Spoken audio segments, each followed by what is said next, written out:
I'm so happy to see you all here. My name is Lauren of laurenziegler.com, and I help people with mindfulness practice so that they can really better enjoy their lives and their outlook and their relationships. So I mostly focus on meditation training, breathing tools, and things like this that help resolve pain, stress, and expand emotional intelligence. I'm also the lead teacher on Aura, the #1 meditation app for stress, anxiety, and sleep.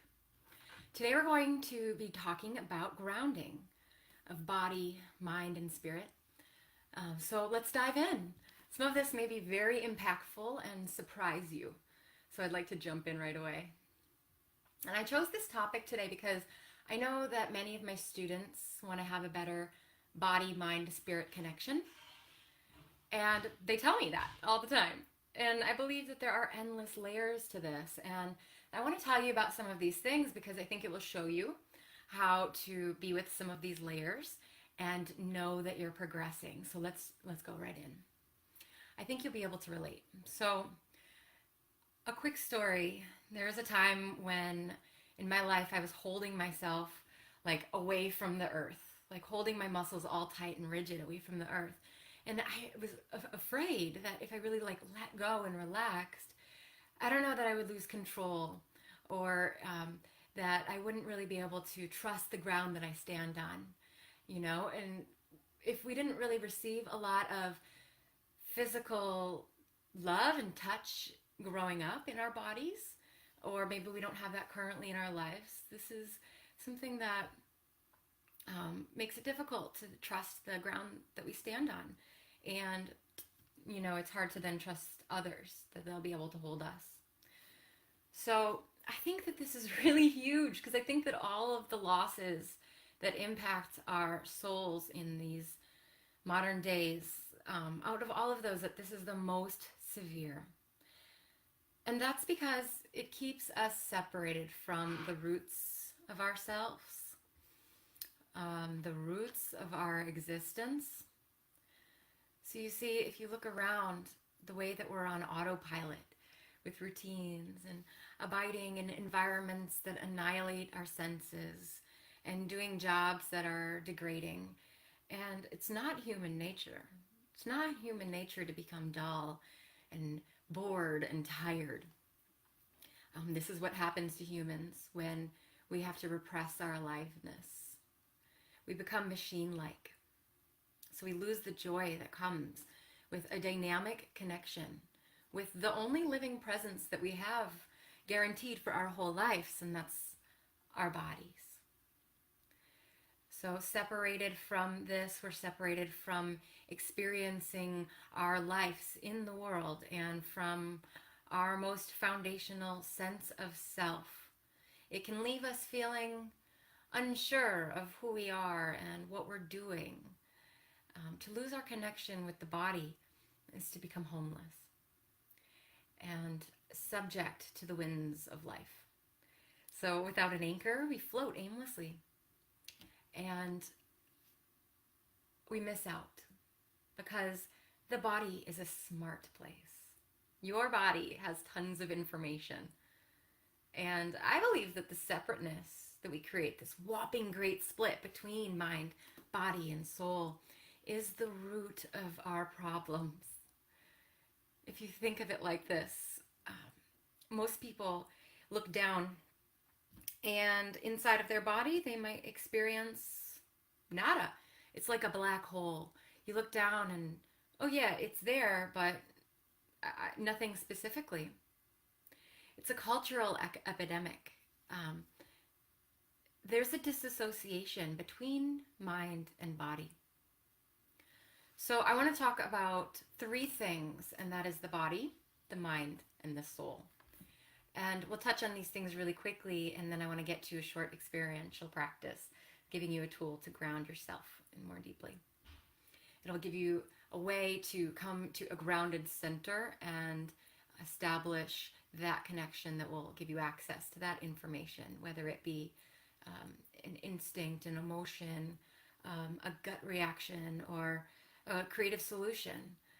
This will help you find and access more flow. Okay. So the first part of this is that the body disassociation produces dangerously disconnected actions. So in other words, we have this idea that there's no pain, then there's no gain. And this is a myth. No pain, no gain. If we push through pain endlessly and we ignore this, what happens is that we disconnect from our bodies because the body becomes numb. The body is pushed and forced and coerced and disciplined to act in accordance. And there's really, I think, no gain when there's pain. So I'd rather no pain, no pain. We can touch into our body and we can touch out with love and gracefully and over time and allow the body to open, and so we get more information from sensation. What's really going on with our health inside of our physical body is dependent on our ability to honor it, respect it, and the gains will be found there. Second is body and mind. So the myth here is that the mind is almighty, right? The mind is everything. And not true. We're taught that we need to control our bodies using our minds. You know, formal school educates us to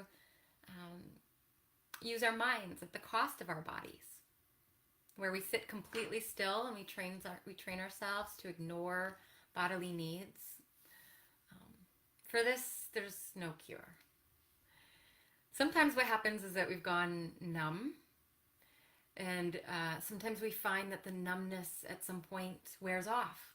We find ourselves awaken to the constriction and the abuse that we've previously taken in our body. And for this, there's no cure.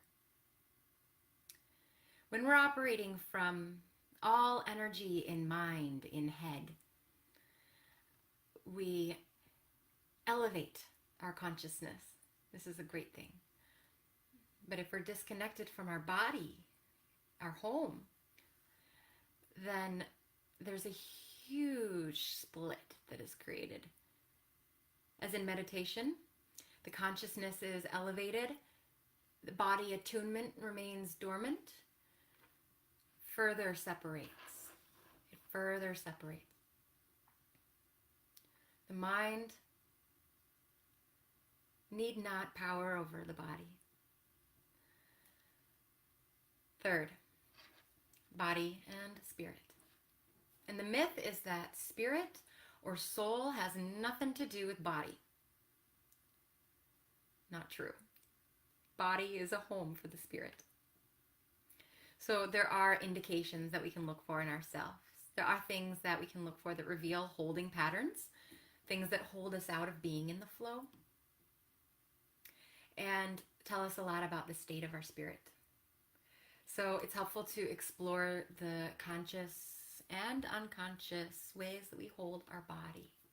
For example, your conscious body posture that you have when you're being watched, and the unconscious posture that happens for you without thinking. Slumping, leaning into one hip, or tightening. So you gain valuable insight if you look at your unconscious movement patterns. Make them conscious. Your body is a living statement of who you are. So healing this whopping great split between body, mind, and spirit, it's important for all of us. It gives us a trustworthy, safe home to abide in. That's the foundation on which we build everything. So take a moment and close your eyes, whether you're sitting or standing. Stomp your feet. Stomp your feet. Feel your feet touch the ground. Maybe it makes some noise. And then let your feet become still and experience that your feet are there. Take a deep breath.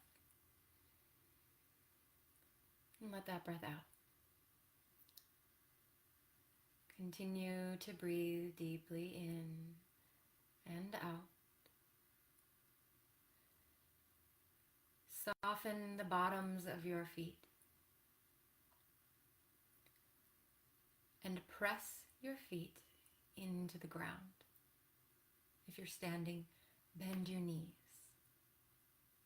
If you're sitting, activate legs. Press your feet into the ground. Soften the bottoms of your feet. Soften your belly. Press your feet and breathe.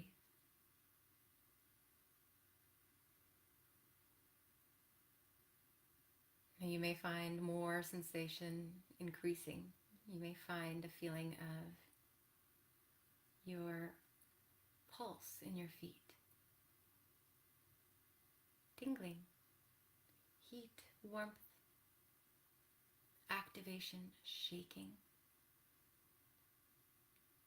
Perhaps you feel from feet to lower legs, to knees, to upper legs, and back down. A sense of warmth, stability, structure. Continue to press your feet. Soften your belly and breathe.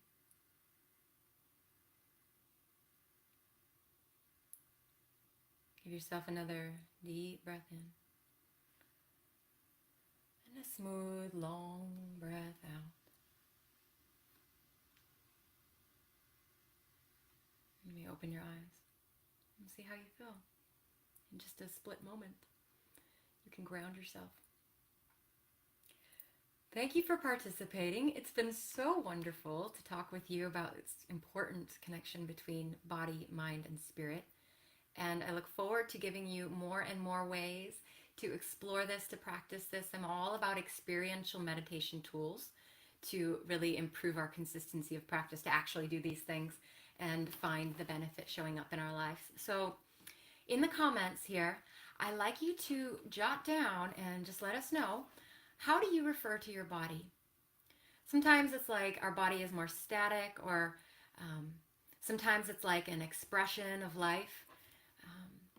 For example, you may get mad at your body when it doesn't do what you want it to do, or you could be referring to it as this thing that you drag around with you, or perhaps the most wonderful home that you have, like a temple, a place that you love to abide. I would love for you to comment and let us know how you refer to your body.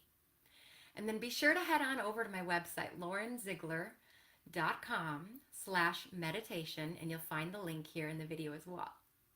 And there you'll get a free meditation that will help you really integrate this grounding technique, a tactile way to get in touch with the emotions in your body, your physical sensations, and open up your world to this whole new realm of information that's available. And I look forward to seeing you soon. Take care.